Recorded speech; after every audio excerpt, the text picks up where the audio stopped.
And that recording will be posted on our website. It takes about a day or two for it to appear there. There's a handout associated with this class, and we're going to ask you to fill out a survey at the end of the class to see how well you like the class. And your acknowledgement for that, filling out that survey, will pop up after you submit the survey, and that acknowledgement will have a link to the handout with recipes and tips related to the stuff we're talking about tonight. Just some Zoom housekeeping. Please keep your mics muted when you're not speaking. We will have some time during the presentation at the end where we can take live questions. And in that case, you should unmute and speak, or you can raise your Zoom hand, which is found under the React button in your Zoom toolbar. Or you can use the Q&A feature of Zoom. At any time, you can type your questions into the Q&A dialog box, which you get if you click on the Q&A button in your Zoom bar. If you don't see that, you don't see Q&A, you want to click on the three dots in a circle, the more symbol. And when you click on that, Q&A should be on the menu that pops up there. So that's where you can enter your questions. During open discussion periods, when we have open Q&A, just speak up or raise your Zoom hand, as I said. So who are we? We are the University of California Master Food Preservers online delivery program. We're a volunteer program that specializes in online-based community outreach to provide up-to-date research-based information on food safety and preservation. We're part of the University of California's Division of Agriculture and Natural Resources, or UCANR. Our mission is to keep Californians, and really everybody, since we're online, everybody in the world can access our materials, keep Californians safe and healthy as they use culturally appropriate, research-based practices to preserve food in their homes. Our goals are to reduce food waste, increase food security, and provide interesting and engaging ways for Californians and everybody else to explore healthy food. Just a little legal disclaimer, we are volunteers and we do not speak officially for the University of California. During our presentations, we may mention products or brands. We mention our mention of things, specific brands, doesn't mean to endorse those brands. And the lack of mentioning something doesn't mean we oppose those brands or products. Anything we mention specifically, any product we mention or use or show is really only for illustrative purposes. So today's program has 5 parts. I'm going to present a little bit on pickle basics. Then David is going to present shelf-stable quick pickles, or also known as fresh pack pickles. Naraya is going to present on fermented pickles, a traditional way of making pickles. Paige is going to do quick refrigerator pickles, and I'll follow up at the end with how to make freezer pickles. So let's launch into pickle basics. So the first thing to realize is the cucumbers are a low acid food. That means they have a pH above 4.6. Low acid foods can't be preserved, made shelf stable by using just boiling water canning or steam canning. We would have to pressure can them to get them up to a high enough temperature to destroy Clostridium botulinum spores, which would grow in a low acid environment. However, as you might imagine, pressure canning cucumbers would turn them to mush. So we can't do that. We don't want to do that. So what can we do? Well, we can acidify them. We can make them into a high acid food. And there's a couple of ways we can do that. And once they're high acid, we can process them in a water bath or steam canner. There's 2 ways we can acidify them. One is to add an acid to it. So quick process or fresh pack pickles are pickles to which we've added vinegar. Vinegar is acetic acid. The other way to do it is the traditional way is to ferment the pickles in a brine, a salt brine. And that encourages the growth of bacteria that convert sugars to lactic acid and suppresses the growth of other food spoilage, bacteria and other organisms. And Naraya is going to talk about that. So we're going to cover 4 types of pickles in this class. The simplest, which Paige will talk about, are refrigerator pickles. And the preservation agent there is really the acidification and refrigeration. These are not processed to be shelf stable. They'll never be shelf stable. Uh, they're pretty quick to make. They're ready to eat in 24 hours to 2 weeks, depending on the thickness of the chunks that you're pickling. And you should eat them within 3 months. Keep them in your refrigerator and eat them within 3 months for best quality. Quick pickles, which David will present, again, we add vinegar to it, acidify it with vinegar, and then we process them thermally. We heat them up to kill microorganisms that might lead to poisoning or food spoilage. They're pretty fast to make. They're ready in 12 to 24 hours. Most of that time is waiting for the jars to cool off on your counter and the seal to become stable. And they're good for a year on your shelf for best quality. You can probably eat them longer, but the quality will start to decline. I'm going to talk about freezer pickles, which are really kind of unusual. Again, we add vinegar to them, but the preservation agent here is freezing them. We're suppressing the growth of microorganisms by freezing it. They're ready to eat in about a day, and they'll keep in your freezer for 6 months. And once you thaw them, store them in your refrigerator and eat them within 2 weeks. And finally, fermented pickles, which is a very traditional way of making pickles. Those are acidified by lactic acid produced by a certain species of bacterium, lactobacillus, various species of lactobacillus genus. And you can either store them, arrest the fermentation in the refrigerator, or you can thermally process them to make them shelf stable. If you store them in the refrigerator, they'll last for about 6 months. And if you thermally process them to make them shelf stable, they're good for a year. So it's kind of interesting. Here, the fermented pickles are good for 6 months in the refrigerator, but the refrigerator pickles are only good for 3 months. And why is that? Well, that's partly because the bacteria, these lactobacillus bacteria, have eaten a lot of the food that's readily accessible to microorganisms during the fermentation. So there's less food for other things to eat. Plus the fact that there is a robust colony of lactobacillus bacteria in your jar, and it's hard for anything else to get a handle on things. It's hard to get established if you've already got a large colony of another bacterium present. Just a few words on cucumbers. You can pickle any kind of cucumber, but the quality won't be as good if you don't use varieties that are specifically bred for pickling. They're called pickling cucumbers. They typically have thin skin, crisp flesh, smaller seed cavities than a typical slicer or salad cucumber. When you're shopping for pickling cucumbers, you want to select evenly sized cucumbers that still have ridges on them. As the cucumbers mature, those ridges get sort of the cucumber enlarges and the ridges become suppressed. And the cucumbers start to turn yellow. So you want to avoid yellowish, large cucumbers without ridges. That means they're more mature. They're going to have a larger seed cavity, potentially with harder seeds, which are just not pleasant to eat. The cucumbers should feel dense. They should feel heavy for their size, and they should be firm, not soft. They shouldn't yield very much when you press them with your thumb.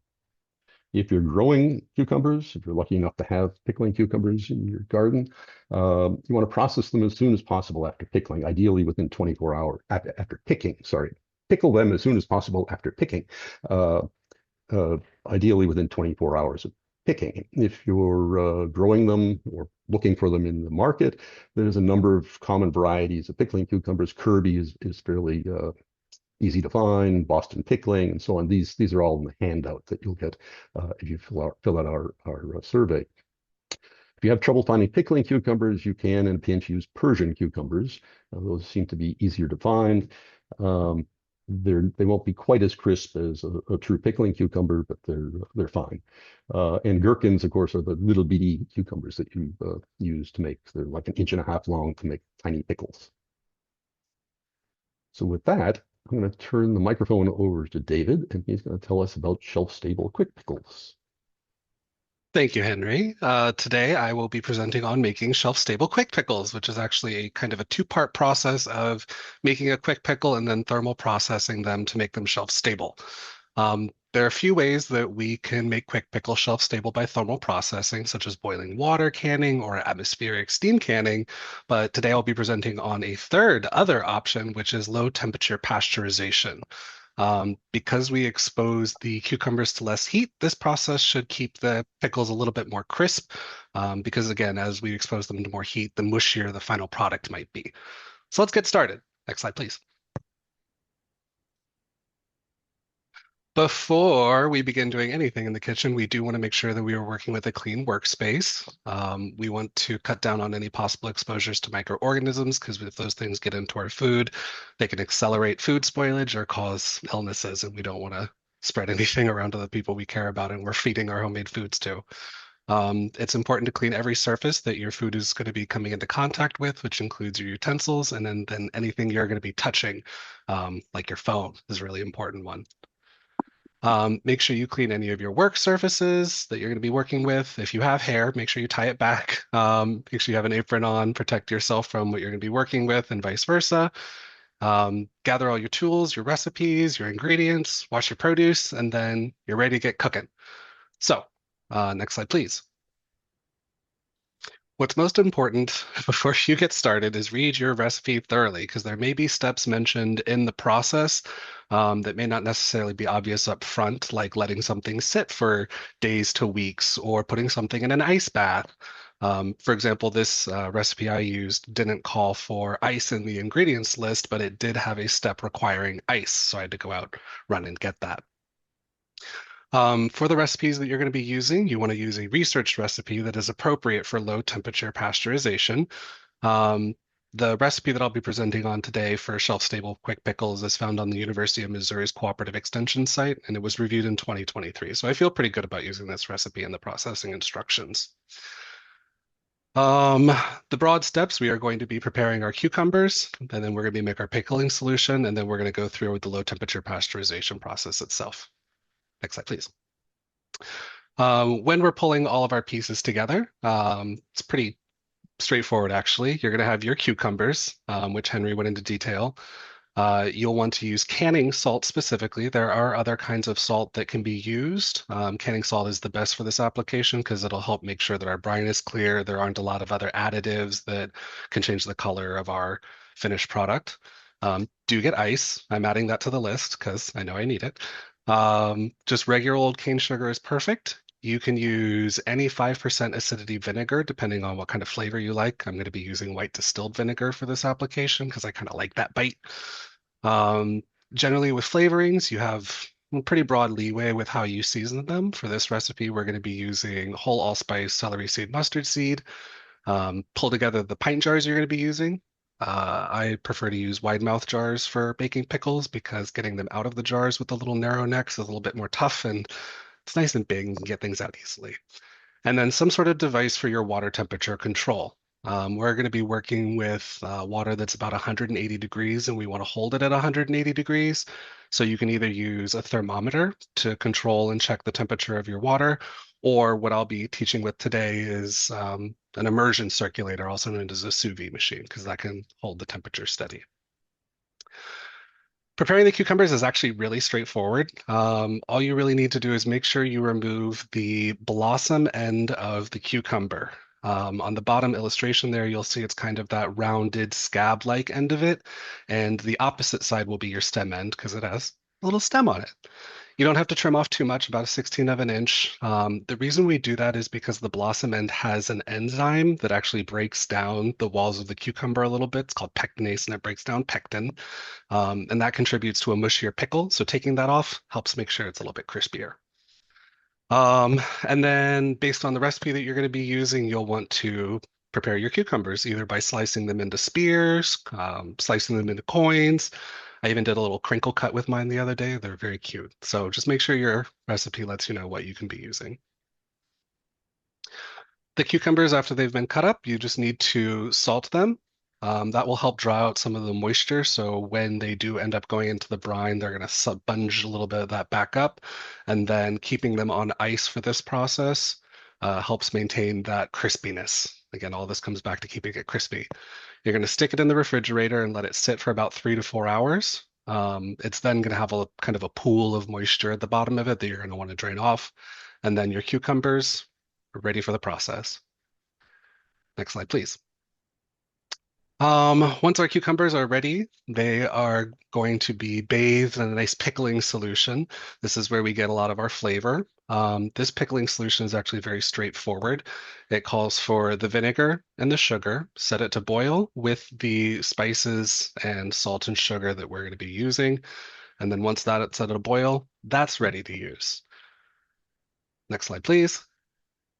And then let's get the last part of this ready, which is putting our cucumbers inside the jars and getting them ready for their solution. We're going to be doing a raw pack today, which means we're not going to be heat processing or boiling the cucumbers in any way. We're just going to be taking them straight out of their refrigerator hangout and straight into the jars. Um, we are then going to pour over the boiling solution until you have about what's known as a half-inch headspace. On that right picture there, you can see I have my headspace measuring tool. And so I can see, okay, my fluid level is right about that half inch, which is what we need. You're then going to want to do your best practices for any kind of canning application, which is wipe down your rims because anything that's still on the rims can help break a seal, which we don't want. And then install your lids and go ahead and hand tighten your bands. Next slide, please.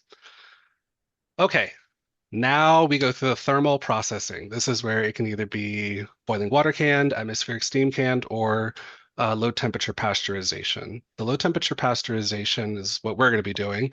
And I use, again, that water immersion circulator or sous vide device to bring my waters to the temperature that I need it at.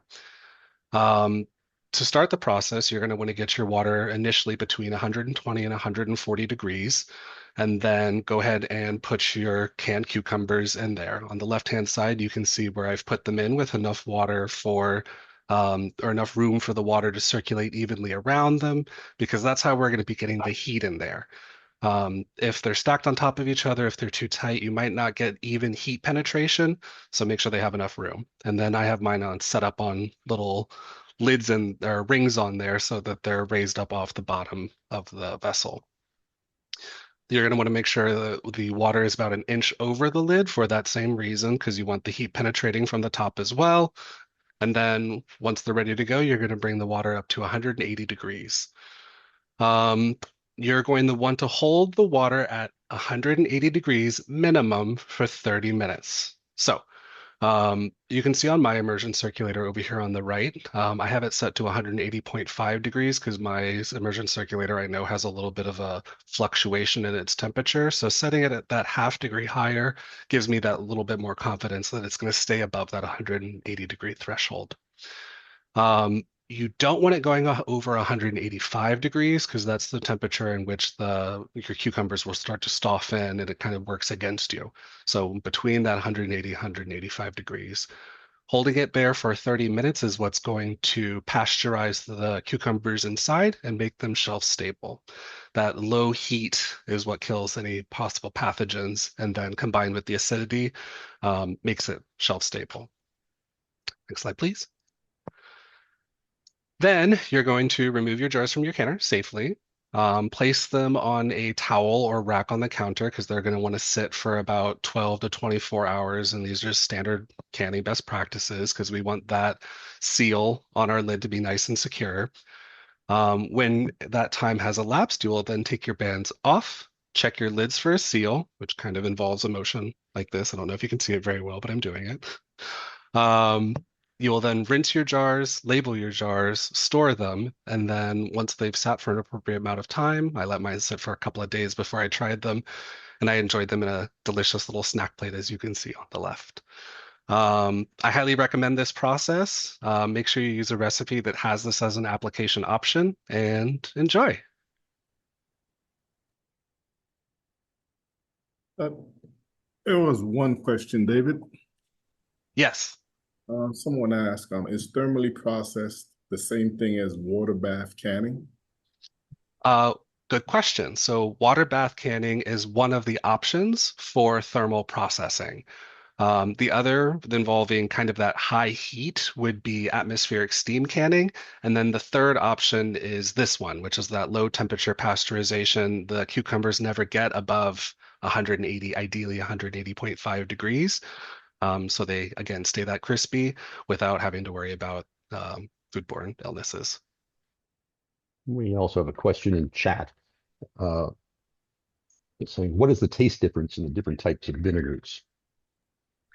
That's probably more something you'd want to try for yourself. I like white vinegar because it does kind of have that harsh flavor. There are all sorts of different kinds of vinegars out there, champagne vinegars, red wine vinegar. Depending on what you're making, you might want to play around with those. What's most important is that you do use something that is 5% acidity. So if you're making something a little bit on the sweeter side, you might want to use something that has a lighter flavor. And that's the kind of fun stuff you get to play around with and make recipes and unique flavors for you. In general, we don't want to use wine vinegars for canning because wine vinegar has proteins in it, and that can, could spoil. For refrigerator pickles, it's fine. And And so, just a clarification, you first bring water to 140 degrees and then put the jars in, and then go to 180, right? Correct. and there's one more question here, David. Someone's asking, can you use how can you use a thermometer by keeping and holding the temperature at 180 degrees, if that's possible or not?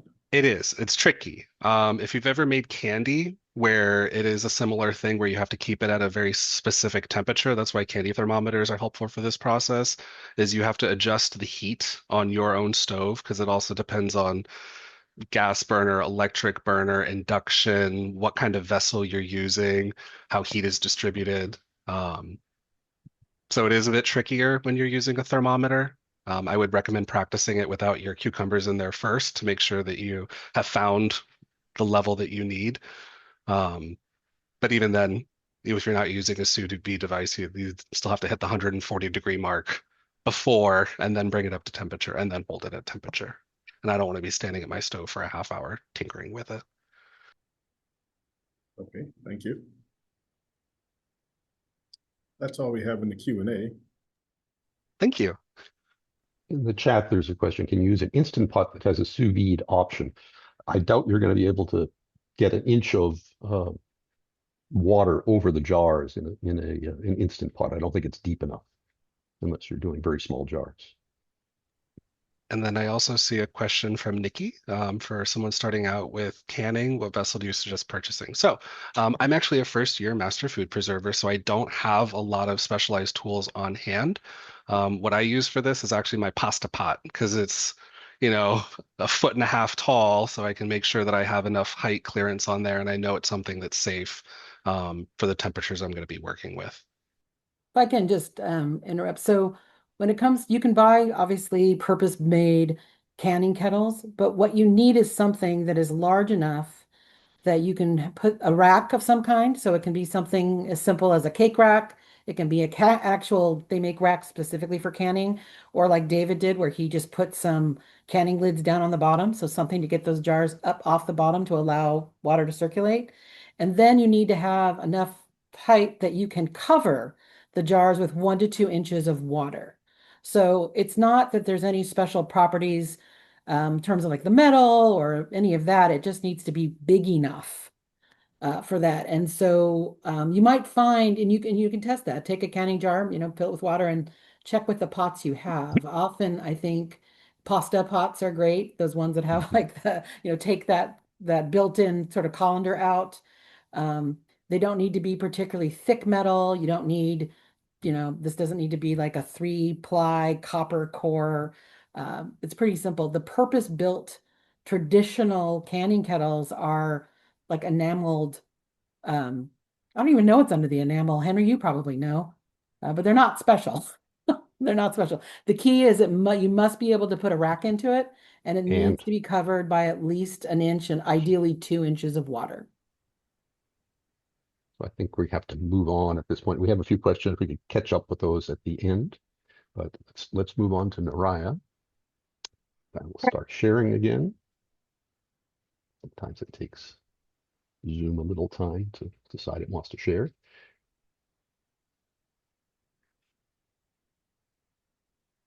Well, in the meanwhile, Okay, on okay. to fermented pickles.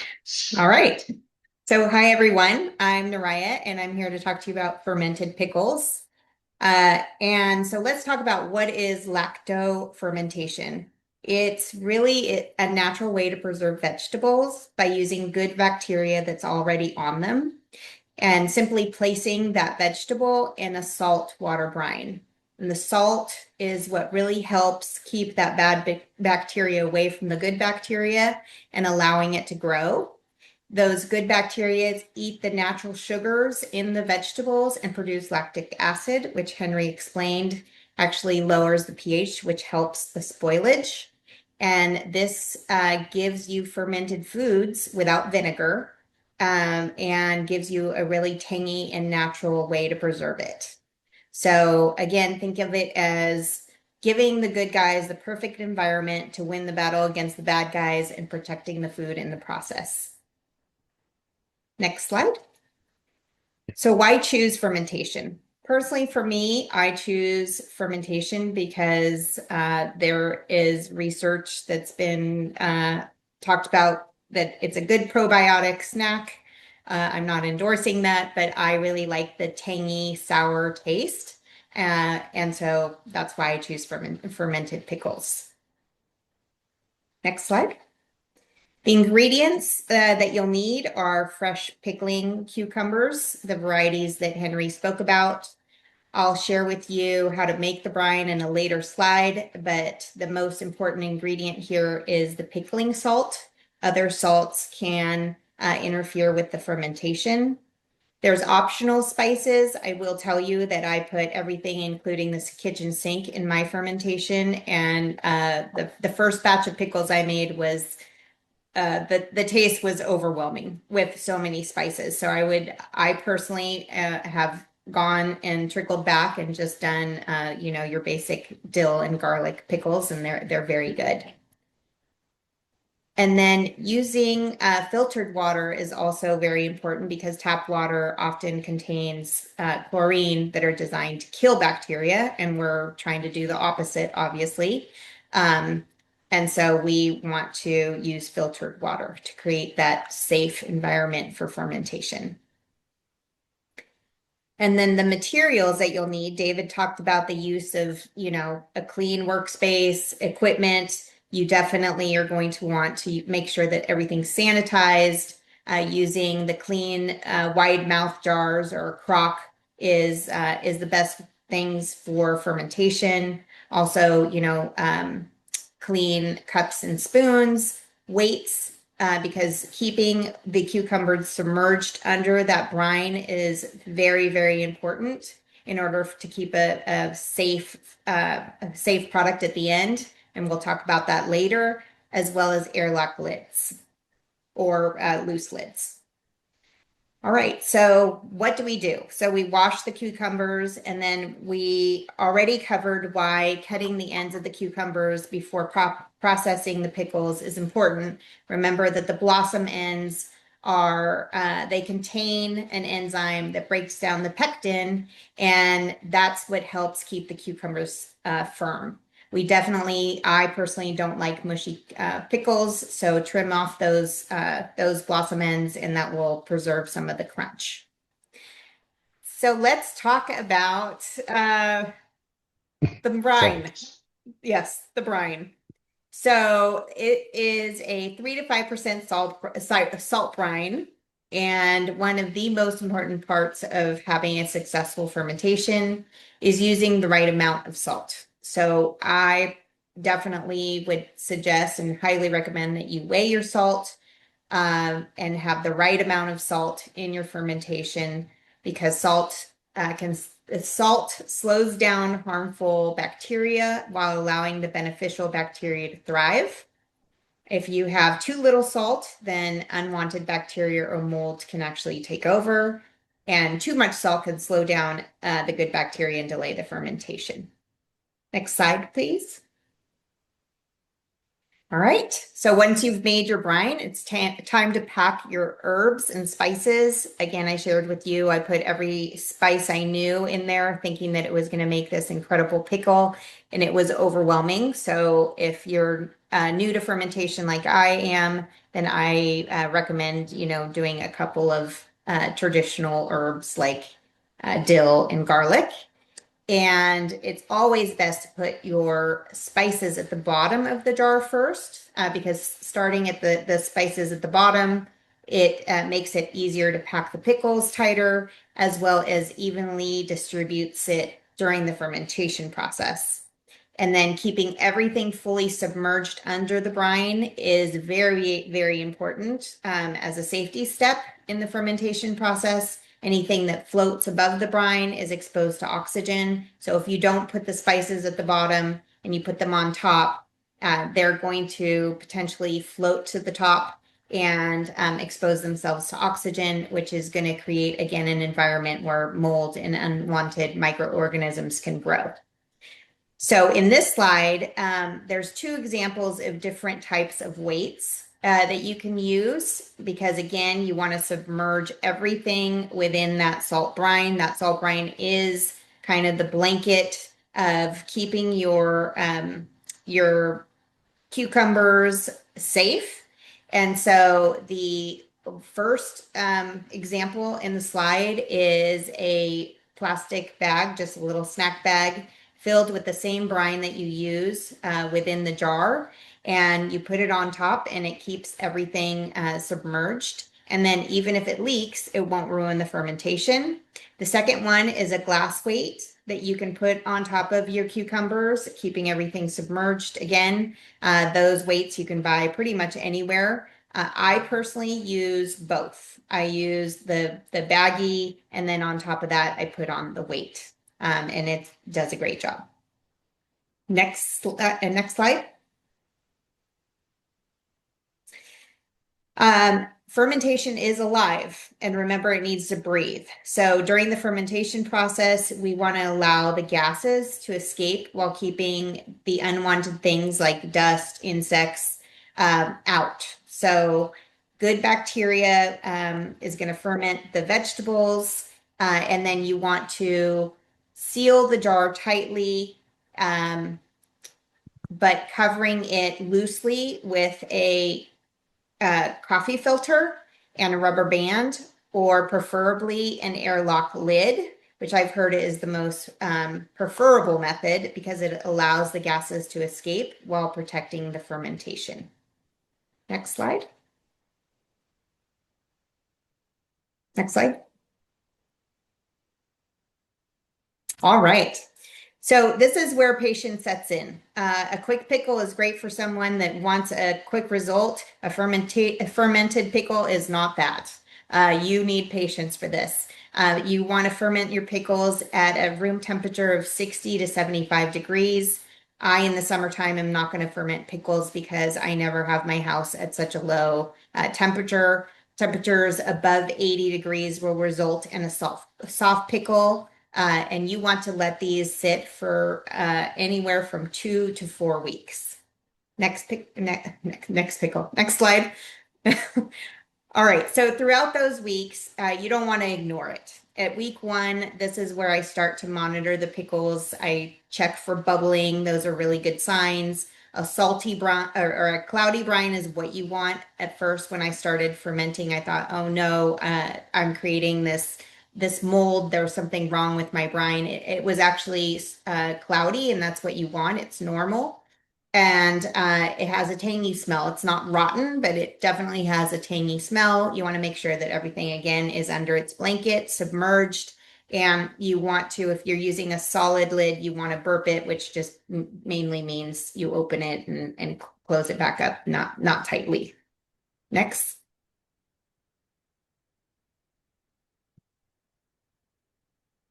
Right. So where's the warning signs? If you see anything fuzzy, white, gray, green, other colors, you want to definitely throw away that product. If the pickles become slimy, because I do test them, within the first week, second week, if they're slimy or they have a really unpleasant smell, you want to discard them. But you may see a thin white film that's actually featured in the slide. It's called the calm yeast. It's harmless, but it has a disagreeable flavor. So you definitely want to skim it off. And that is pretty much it as far as that side goes. Once those pickles taste the way you like them, you can actually keep them in the refrigerator. The cold temperature slows down the fermentation, and it won't keep them from continuing to sour. And then if you want a shelf-stable product, you can use the low temperature pasteurization, which is what David talked about. And they will stay best within 1 year or 6 months if it's just a true fermented pickle in the refrigerator. Thank you. You're on mute, Henry. I think we should probably move on, not pause for questions at this point, and continue. So Paige is going to give us a live demo of how to make quick refrigerator pickles, which are adaptable to many things besides cucumbers. Hi, everyone. Henry, do you want to Yeah, I'm stopping.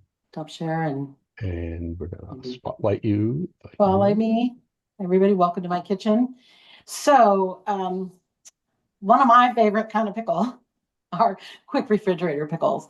So already, Henry in the very beginning talked a lot about the different kinds of pickles and how they're acidified, and that also impacts how they're processed. We saw the lower temperature pasteurization to make them shelf stable. Naraya just went through all of the steps required to do a fermented pickle, which is a kind of a controlled. You're growing bacteria on purpose. But there's a super easy way to make pickles at home, probably with things you have in your house right now. And that is the quick refrigerator pickle. And those of you who put comments or questions in about what about other vegetables, what about zucchini, this is the answer. So refrigerator pickles depend on two things to make them safe. The first is vinegar. So again, we use a 5% vinegar. The second is refrigeration. Refrigeration drastically slows the growth of microorganisms, yeasts, molds, etc. So you have a nice acidic environment, and you're going to put them right in the fridge. And you need to make it really clear, these are not a shelf-stable pickle. However, the beauty of them is that you're not making these usually 20 jars at a time. This is I just want to make a single jar of pickles. And actually, I'm going to do it right now, and you'll see how fast it is.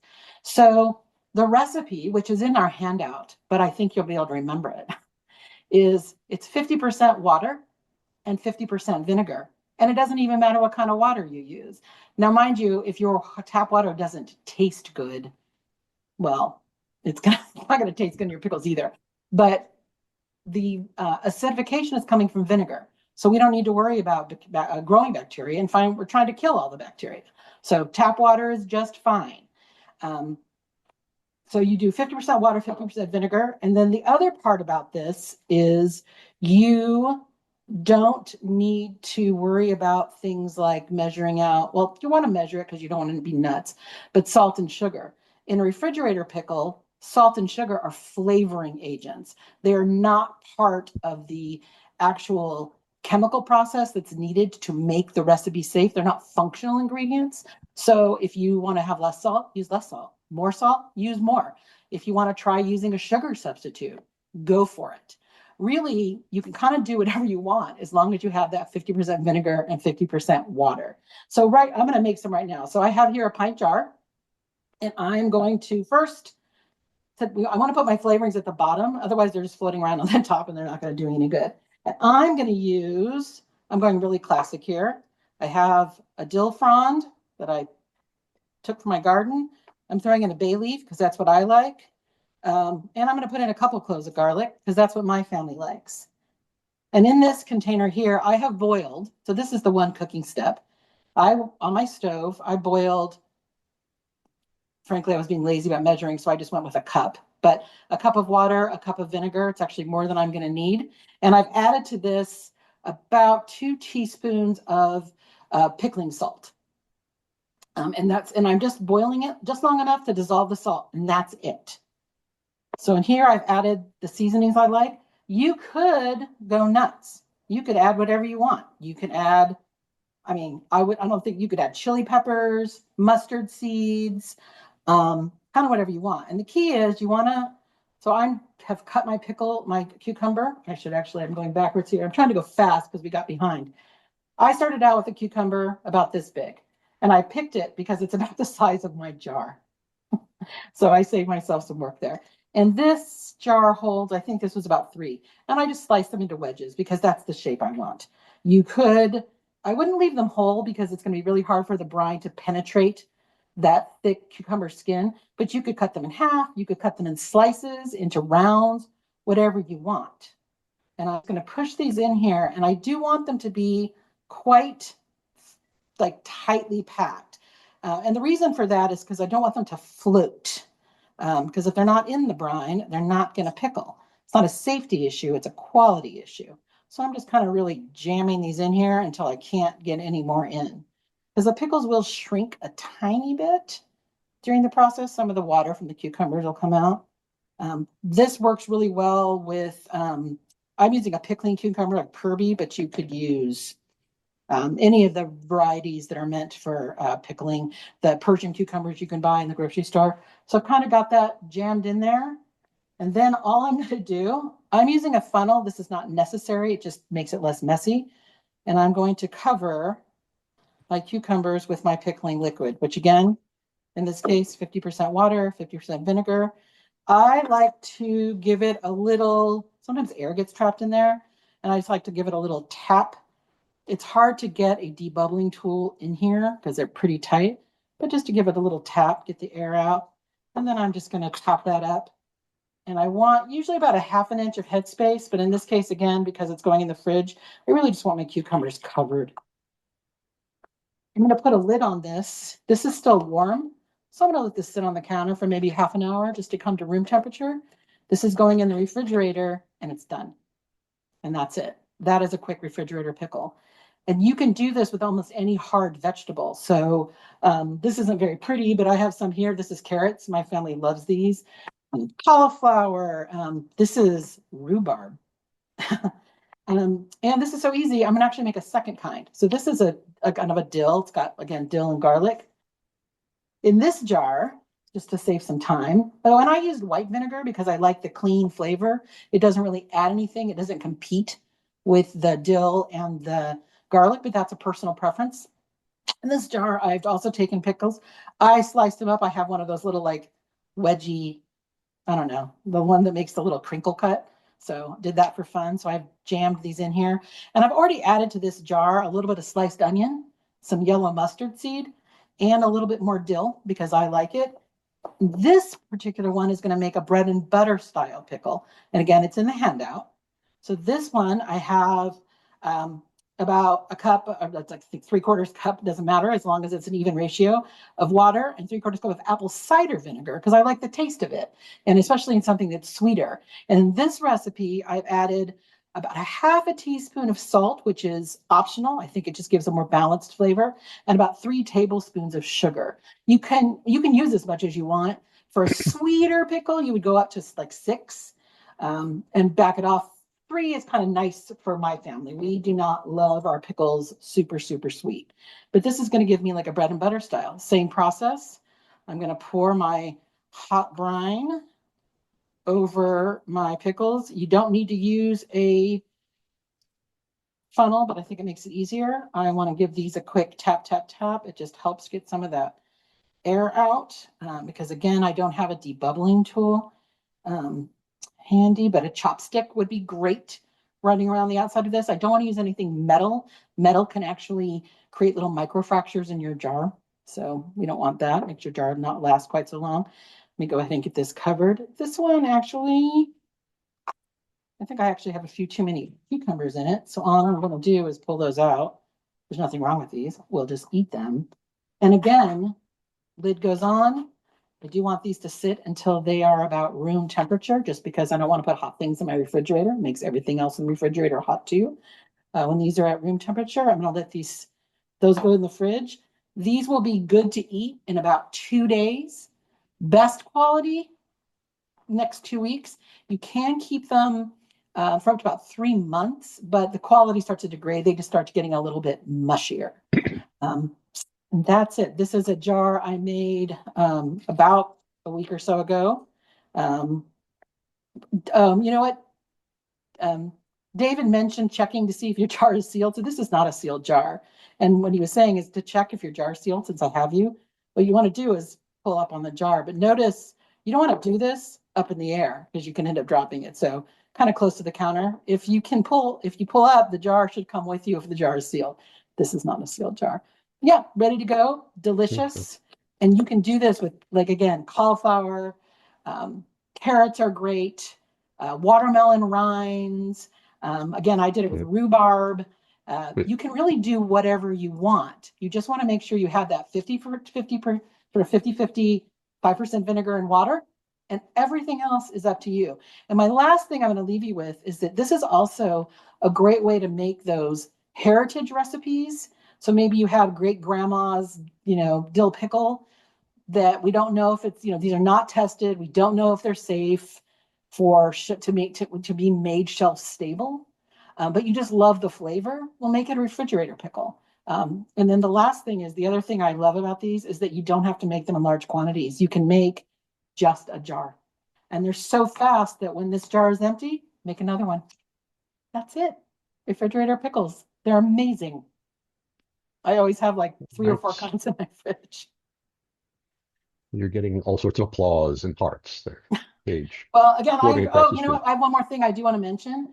You do not need to use canning jars. If you don't have canning jars, anything with a lid. So that's food safe. So this is actually, I think I bought these years ago to put ice cream in. You can use Tupperware, anything that's food safe. You can absolutely use. I remember there's a lot of vinegar in this, so it does need to be non-reactive. So stainless steel would be fine. Again, glass is fine. You can use leftover, whatever kind of food containers you have, you can use for this. You do not need to use a canning jar. And also notice I did not use canning lids. We don't need any of that because it's going in the refrigerator. Thanks. We're going to hold questions and try and do them at the end so we can get through the rest of the material, because I'll tell you about freezer pickles, which is sort of a weird concept, because you'd think that where are we? This one. And there's Paige's final product. So freezer pickles. So you think about taking a cucumber and sticking it in the freezer, you'd think that it would just turn to mush.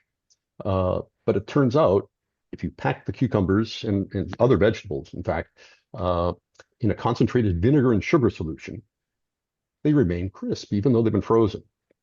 The preservation method here is freezing, obviously. Freezing stops microbial metabolism, and that's what's preserving these.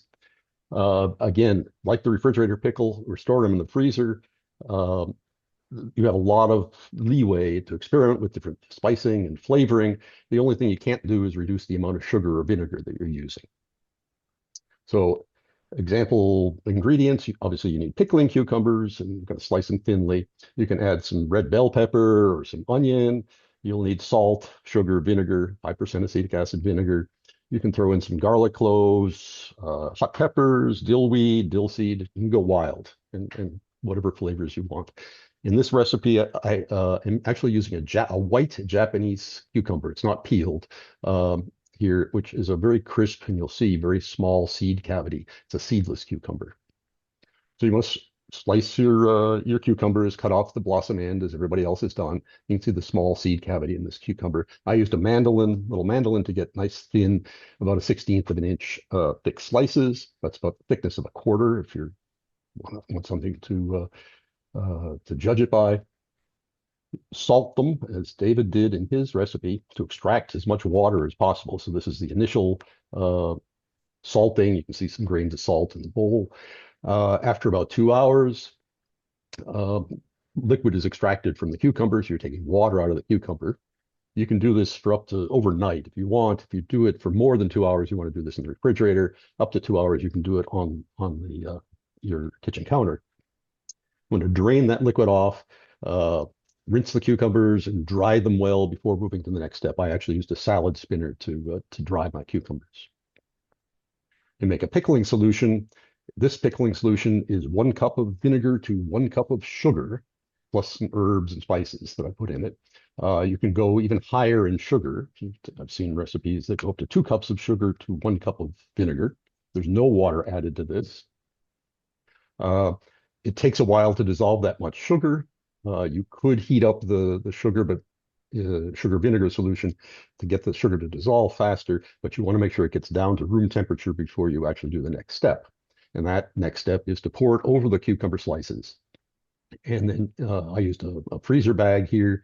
This is initially, the cucumbers are in the pickling liquid.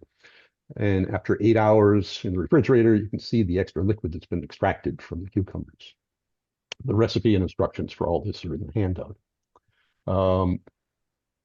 You want to save that liquid that's been extracted and package the cucumbers with that liquid in freezer bags, as I did here, or you can use rigid, freezer-safe containers and leave enough headspace to allow for expansion. They're ready to eat in a day. You want to take them out before you use them, thaw them in the refrigerator. They are pretty sweet and pretty tart, so you can rinse them to reduce the sugar and vinegar flavor. They're best if you serve them chilled. And once you've thawed them, store them in the refrigerator and eat them within 2 weeks. It's kind of amazing. They're sweet and sour and amazingly crunchy for something that has been frozen. You wouldn't think it, but they're actually quite delicious. There. I'm sorry we're now 8 minutes over, so if you bear with us, we can take some questions if people want to stick with us. I do have a quick question that just came up for you, Henry. Can you use Armenian cucumbers for the freezer recipe? Yes, I haven't tried it. People use Armenian cucumbers for pickling too, with reasonable success. Armenian cucumbers are actually a melon botanically, rather than a true cucumber. I don't know. I haven't tried, but I know one of our fellow master food preserver folks in the Central Valley does grow them and use them for pickles. And then just another one here. Can you substitute honey for sugar? And also, can you use apple cider vinegar? In what recipe? I would not use honey in this recipe. Okay. In the freezer pickle recipe. You certainly could in a refrigerator pickle. I haven't done it. And somebody want to know if you can use homemade apple cider vinegar in the refrigerator pickle page? So we don't generally recommend using homemade vinegar in any kind of pickle because we are still wanting that 5% acidity. And homemade vinegar usually varies quite widely in how acidic it is. If it's under, it's not acidic enough, you're going to end up just with essentially cucumbers or whatever floating in mostly water. If it's too acidic, it could make them very mushy. So from a safety point of view, the refrigerator is doing the heavy lifting here. But in terms of the outcome, I think you're doing a little bit of an experiment when it comes to using homemade vinegar. Somebody want to know if it helps to add a grape leaf. Generally, we don't. That's supposed to help it become our pickles be crisper. That really doesn't work that well. So you can try it, but it doesn't hurt. But use Pickle Crisp. Pickle Crisp is a brand name for calcium chloride. You can add, I think it's a small amount, a very small amount, 1/16 of a teaspoon, I believe it is, per pint. But the instructions are on it's an eighth of a teaspoon. It's an eighth of a teaspoon. I actually had some, so I grabbed it in case it came up. Yeah. However, these cannot be used with a fermented pickle. There are no tested safe recipes. Like it's not been tested to be safe using calcium chloride, which is what this is, in a fermented pickle. So if you're doing a vinegar-based pickle, you can give it a try. Use a very small amount. So this particular bottle is it's an eighth of a teaspoon per pint. So an eighth of a teaspoon in a jar of this size. You can give that a try. Yeah. Somebody asked, you can keep the freezer pickles in the freezer for up to 6 months. For best quality, they'll last longer, but that one. I'm going to move on and do the final slides, and then we'll stick around and try and answer some of the questions that didn't get answered, so people can leave if they have to leave. I do want to cover a few of these closing slides. And that's the upcoming events. We have a couple of other classes coming up in August and early September.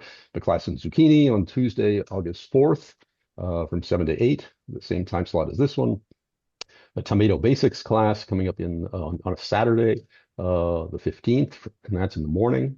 And then a hot pepper class again on Tuesday, September 1st. If you want to see all our coming events, you can follow us on Eventbrite with this link. These are in the handout too.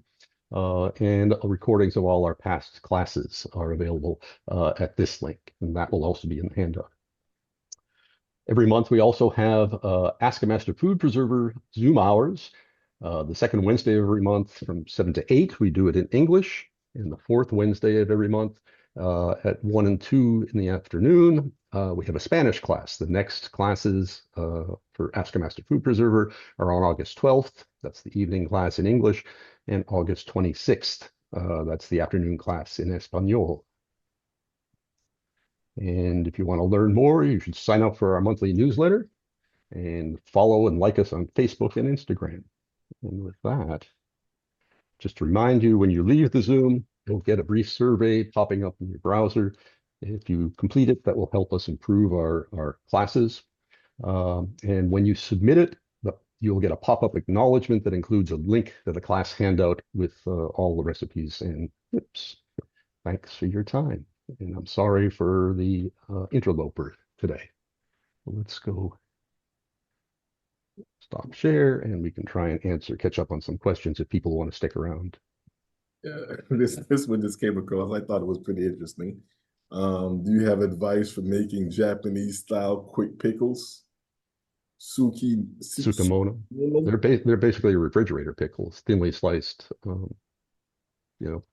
rice wine vinegar and salt. I will say though that what Henry actually demonstrated with the freezer pickle is essentially that. Yeah. With the added advantage of actually having them very crispy, and kind of lasting longer, because you can do that's essentially what they are, is it's very thinly sliced. You mix them. Usually most recipes call for rice vinegar. It's hard to find rice vinegar that's exactly at 5% acidity. It's not impossible. But you can do that in the refrigerator. However, they do start to, like my family we make that all the time. It's like a regular salad. They tend to start getting really limp and kind of start to get a little soggy after kind of, I would say, a day or two. And so if you are wanting to do something that's like kind of a make ahead, have on hand, I would go with Henry's refrigerator or his freezer pickle. Because again, you can rinse off a lot of that sugar before you eat it. But you're going to have a longer lasting product, I think, that way. We got a question. Can you use an Instant Pot for steam processing? I assume you mean atmospheric steam canning, and the answer is no. You actually do have to buy an atmospheric steam canner of the appropriate dimensions and size and exit hole down near the bottom so that the whole volume of the steam canner fills up with steam.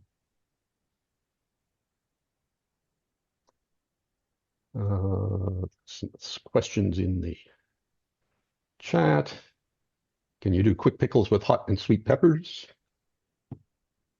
Are you talking about a refrigerator pickle? Yeah, yes, you can do whatever you want. With the refrigerator pickle, you can do whatever you want, as long as, again, that 50-50 vinegar to water, and remembering they go in the refrigerator. They're not shelf stable. They can't be canned. Even if, and this is probably important, when you put a hot liquid into a jar and you put a lid on, sometimes the jar will seal. That still doesn't make it shelf stable. You could have just sealed in yeast, mold, bacteria. You just sealed it into the jar with your product. So again, a sealed lid does not equal a safe lid. It's the process that makes it safe. So yes, you could do peppers in the refrigerator. And I'm not sure. Peppers are low acid, so. Tim and Sharon asking, can you use sea salt? They live in Mexico and they have access to sea salt. Would that be okay? Uh, Depends what you're using it for. We don't recommend that you use it for fermented pickles, although that's probably what people originally used to ferment their as a brine to ferment their pickles. They use seawater because that was available, and it is about the right salinity. It's a little bit more saline than you'd want to use. It's 3.5%, 3.2% salinity, and we aim for a 2.5% when we're pickling or fermenting using a pickling liquid. For other things, if it's a flavoring agent, sure. It may add some different flavors to your pickle, which you may or may not like. Henry, I just added the Morton salt conversion chart to the chat for anybody who might be a link to it. Yep. Thank you. Yeah, and pickling salt is a fairly densely packed salt. You can use things like diamond crystal kosher salt as long as it's uniodized, but that's a much less densely packed salt. It's fluffy, so you cannot use volumes to measure it accurately, or there are conversion tables that allow you to convert. You use them for diamond crystal, you use by volume twice as much salt as you would pickling salt because it's half as dense. And you want the same number of grams, the same weight of salt to be in your product. Also, with kosher salt, there's a difference between Morton kosher salt and Diamond Crystal kosher salt. So they're not Yep, even, they're not equivalent. Yeah. yeah.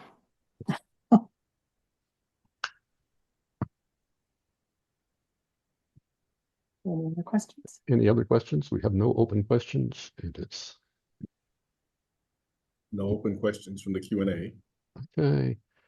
Thank you for bearing with our disruptor tonight, but things happen.